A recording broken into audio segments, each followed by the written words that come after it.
¿Qué tal, mis hermanos? ¿Cómo están todos ustedes? Aquí continuando con la lección número 2 sobre el discipulado.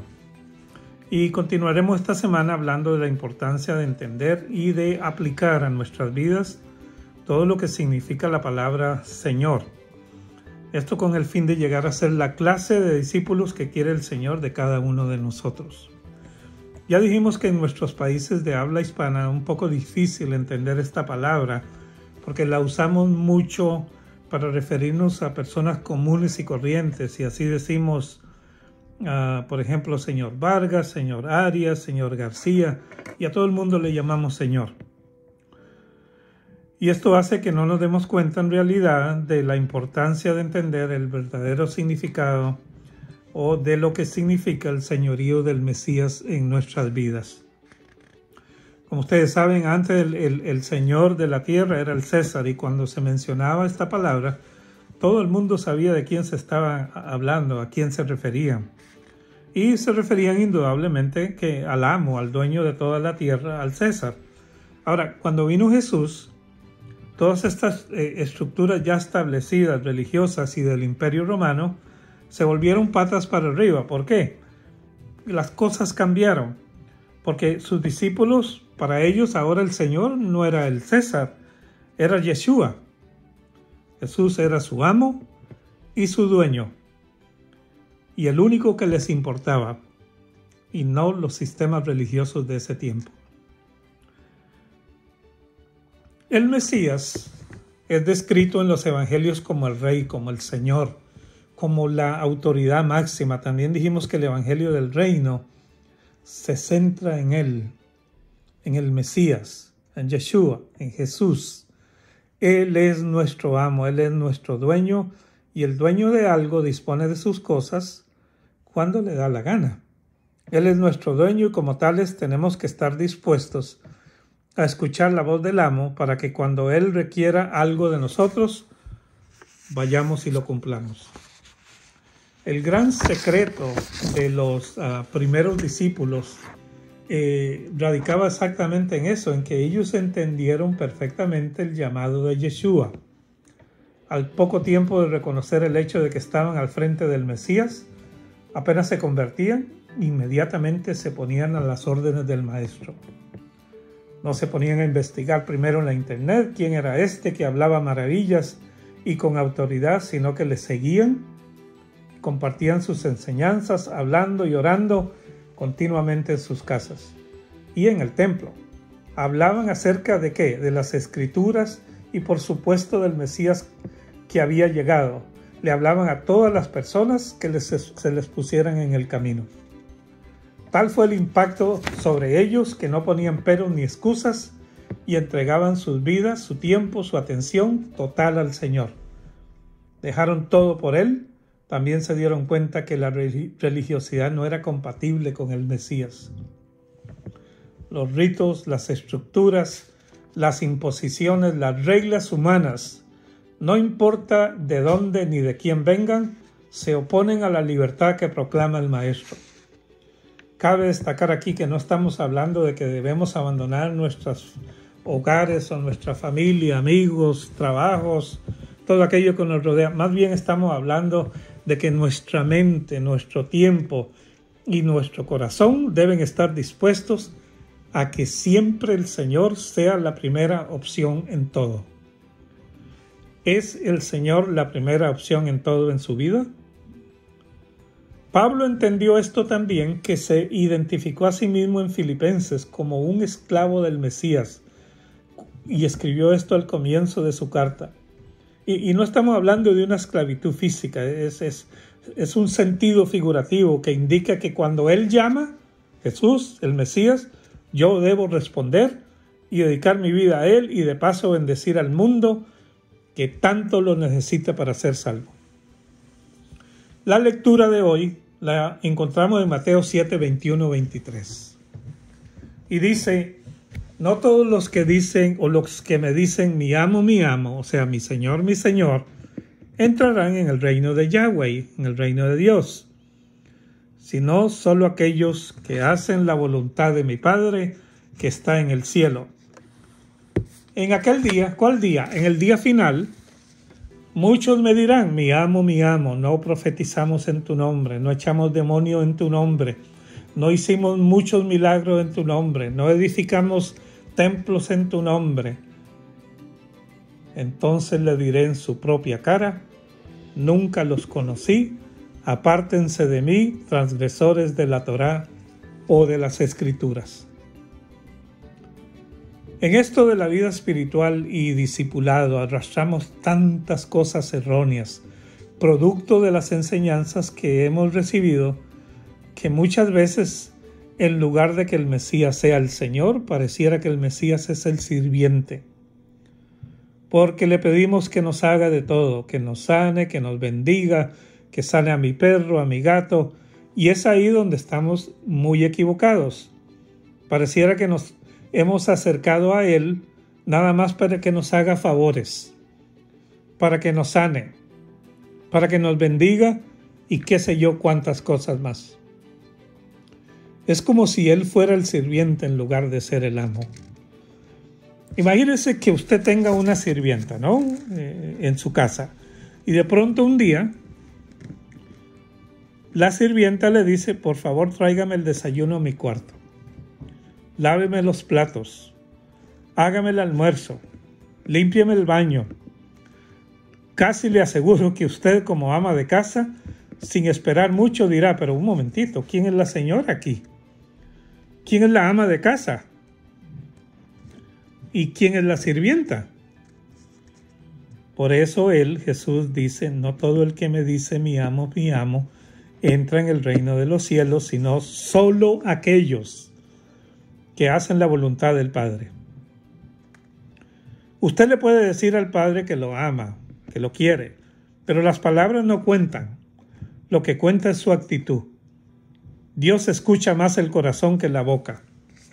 La actitud del corazón es lo que vale para Él. ¿Quién es el Señor entonces? Yeshua es el Señor. ¿Quiénes son los siervos? Usted y yo somos los siervos.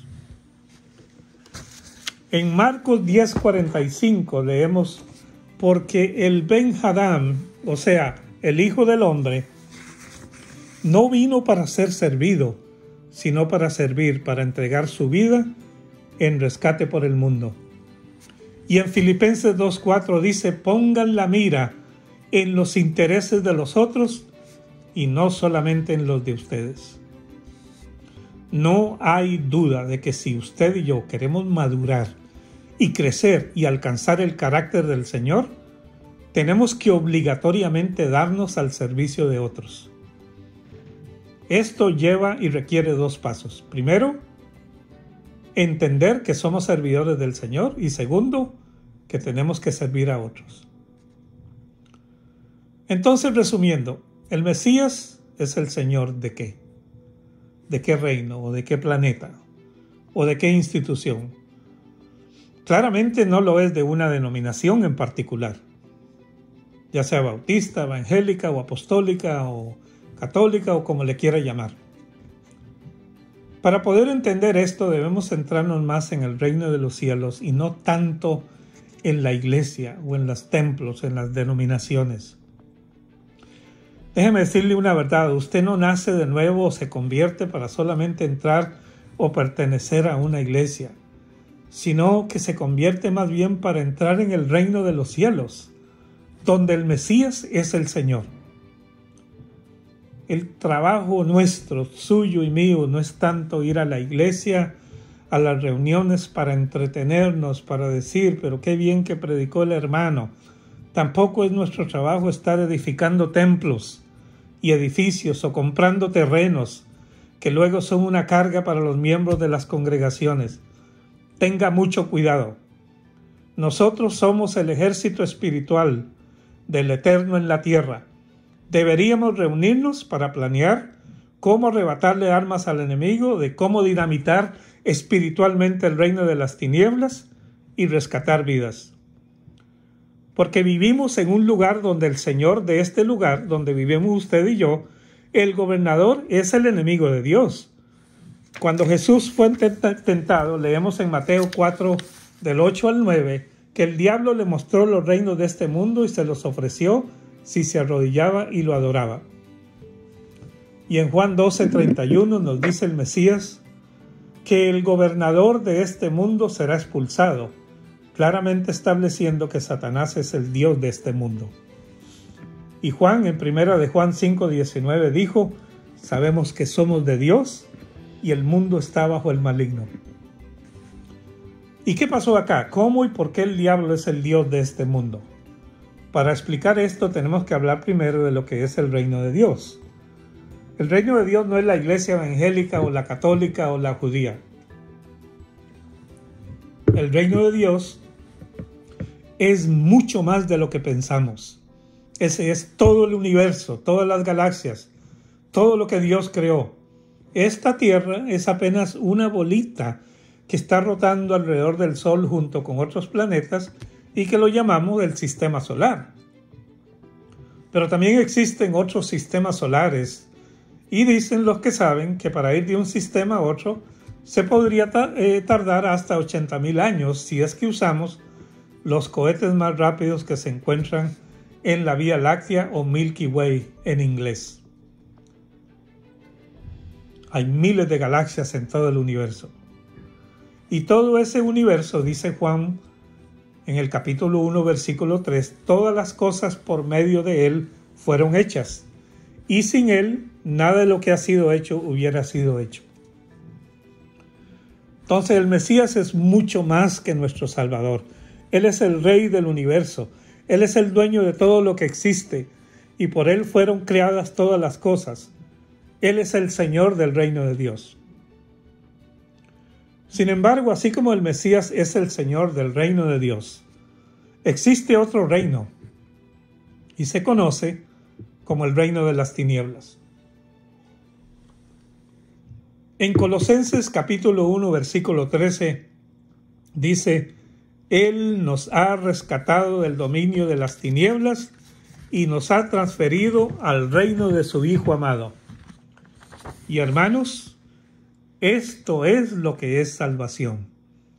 Es pasar de un reino, el de las tinieblas, a otro reino, al reino de Dios. Este reino de las tinieblas está gobernado, como ya dijimos, por Satanás. ¿Cómo comenzó y exactamente qué tan grande es este reino de las tinieblas? No lo sabemos. Pero según las escrituras en Isaías y Ezequiel, nos indican que un ángel poderoso, precioso, grande, lucero, que el Eterno le tenía tanta confianza que le dio a gobernar una gran parte del universo. Él se rebeló con sus ángeles, con la idea quizás de querer derrocar a Dios. No tuvo éxito con esto, pero sí parece que dividió el reino de Dios. Y hay una gran parte de este universo que está bajo el dominio de él, del maligno.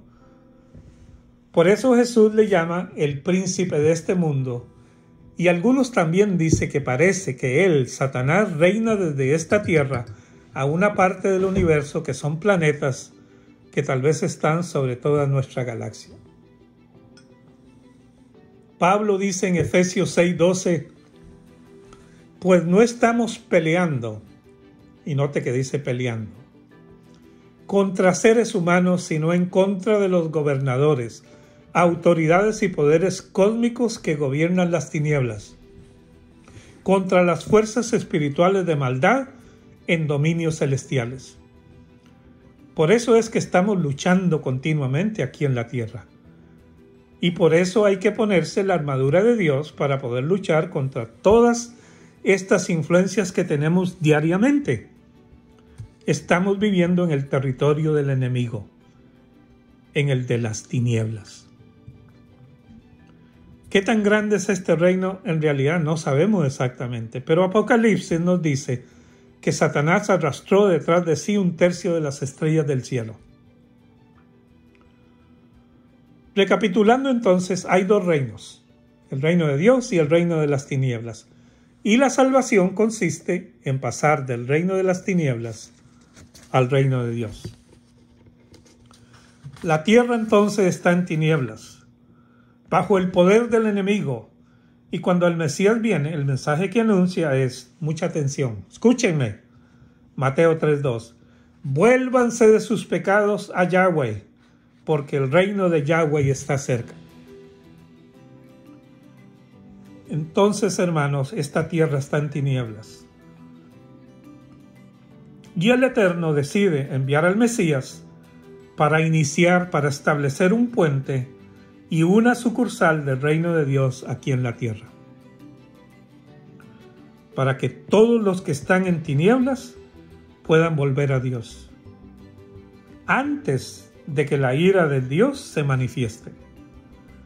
Y es por medio de esto que todos nosotros hemos sido salvos, trasladados de las tinieblas a la luz, del reino de Satanás al reino de Dios.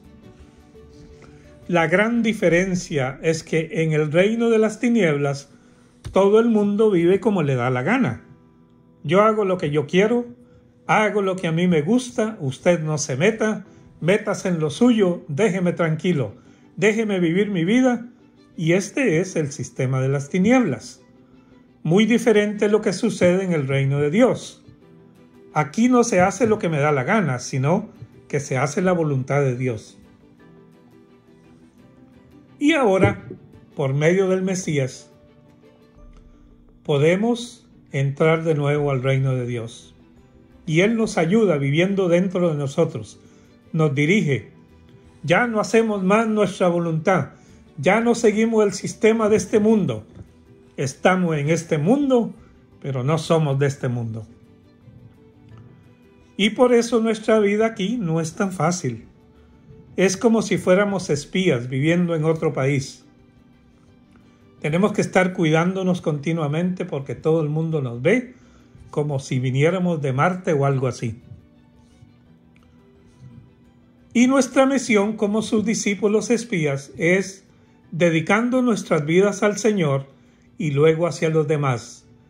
Es rescatar almas, incursionándonos en el reino de las tinieblas y trayéndolos al reino de Dios, para que ellos también pasen de las tinieblas a la luz y sean salvos. Continuaremos con la lección 3 en nuestro próximo video. Mientras tanto, quiero dejarles una lectura que les recomiendo la lean junto con su familia todos los días. Está en Números 6, 24 y 26 y dice: Te bendiga el Eterno y te cuide. Ilumina el Eterno su rostro hacia ti y te dé gracia. Alza el Eterno su rostro hacia ti y te otorgue paz. También les dejo el siguiente video a continuación de esta misma cita bíblica, cantada en hebreo y con vistas de Jerusalén. Disfrútenla. El canto que se va a cantar dice así: El Señor te bendiga y te guarde, que su rostro te ilumine y te dé gracia, que su favor esté sobre ti por 1000 generaciones, sobre tu familia y tus hijos, tus generaciones después de ti, que su presencia vaya delante de ti, a tu lado y detrás tuyo, a tu alrededor y dentro de ti. Él está contigo en la mañana y al anochecer, en tu salida y en tu regreso, cuando lloras y cuando te regocijas. Él está por ti, Él es para nosotros, Él está con nosotros, Él está contigo. Paz.